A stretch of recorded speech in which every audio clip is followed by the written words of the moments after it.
এই দুইটা মানুষ হয়েছে আমার ভালোবাসার মানুষ, আমার একাকিত্ব জীবনের এরাই হয়েছে আমার সম্বল। আমার ডিপ্রেশন থাকলে এদের কাছে কথা বললে, এদের সাথে ঘোরাফেরা করলে আমার কিন্তু ডিপ্রেশন কিছুটা হলেও কমে যায়। বাচ্চাদের সাথে সবাই মন খুলে কথা বলবেন, তাদের সময় দিবেন, তাদের সাথে একটু আনন্দ ভাগ করে নেবেন, দেখবেন আপনার মনও কিন্তু ভালো হয়ে যাবে।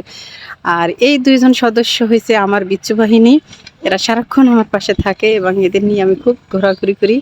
সবসময় এদের নিয়ে আমি মাতিয়ে থাকার চেষ্টা করি। এদের মাঝে একটু টেনশনটা কম থাকে।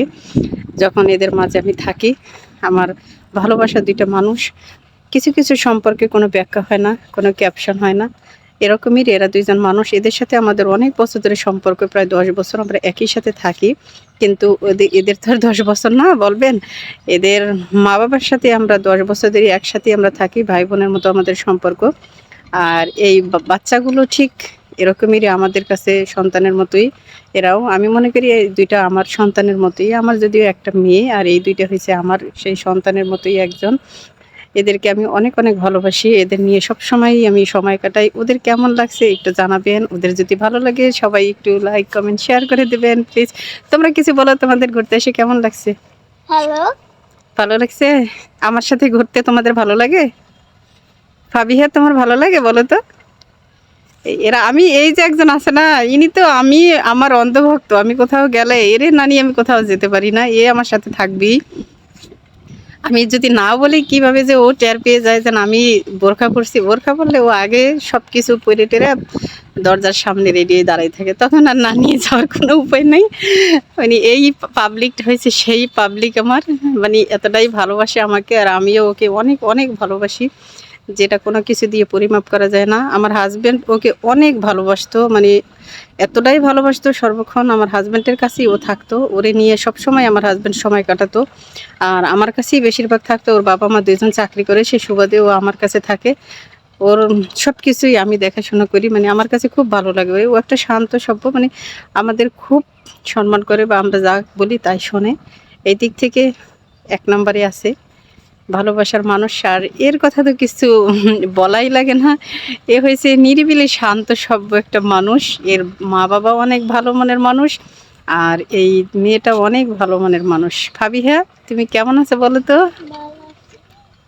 ওরা মানে খুব ভালো। ২ জনেই খুব ভালো মনের মানুষ। ওদের ওদের কাছে পেলে আমার খুব ভালো লাগে। এর সাথে আমি একটু আপনাদের এই যে গ্রামের দৃশ্যটাও দেখাই, হ্যাঁ? এই যে ওইখানে আছে একটা নদী, ছোটখাটো একটা নদী আছে। তারপরে এই যে গাছ আছে। অনেক সুন্দর জায়গাটা, অনেক, অনেক সুন্দর। আমার কাছে খুব ভালো লাগছে। ভালোবাসার মানুষগুলোর সাথে ঘোরাফেরা করলে কিন্তু ভালোই লাগে।